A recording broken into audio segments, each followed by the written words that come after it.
All right. So if they don't, what's going to happen? Back to the drawing board for the LNP, I expect them to. I'd be very surprised if there's not a swing of 6-7% in one or both of the two by-elections. Tasmanian election next weekend.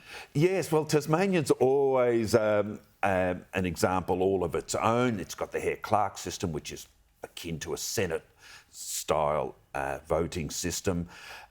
They've increased, Janie, the seats from 28 to 35, as if Tasmania needed more politicians. They've got 12 senators, they've got 5 House of Representatives, they've got 32 local council for a population of 540,000 people. But in their wisdom, they've increased it to 35. That means basically neither Labor nor Liberal will ever have a majority.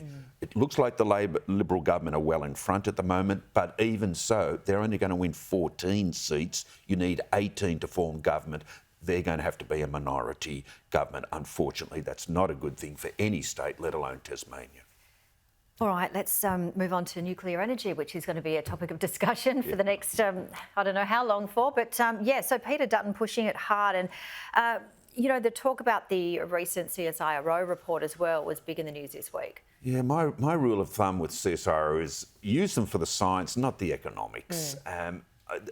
There's a number of examples in the past where CSIRO has come up short, particularly in the climate issues, climate change issues, because they're not as skilled at economics as they are science. But leaving that aside, Peter Dutton's gaining great traction on this issue. Sure, it's not a silver bullet. There are advantages and disadvantages to nuclear energy, but there is also renewables. Renewables aren't without their economic and social and environmental costs too. So let's have the debate. You can't tell millennials and Gen Z, Janie, they're not allowed to discuss the issue because there's a law passed in 1998, 25 years and more ago, that prevents the establishment of a nuclear plant under whatever conditions.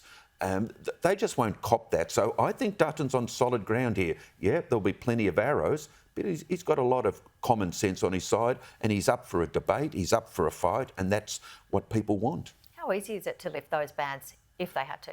Yeah, how would you get the legislation through the Parliament? Well, if the government was serious, they would join with Labor, with the Liberal opposition, and pass it through both houses and jettison the Greens and the Independents. At least lift the legislation banning the construction of a nuclear plant. We're in a new generation of small modular reactors and so on, and young people won't be told they're not allowed to consider a scientific or climate issue. Yeah, well, I'm being told that we have to wrap it up, so we better go. Peter McGauran, great to see you. Thank you so much.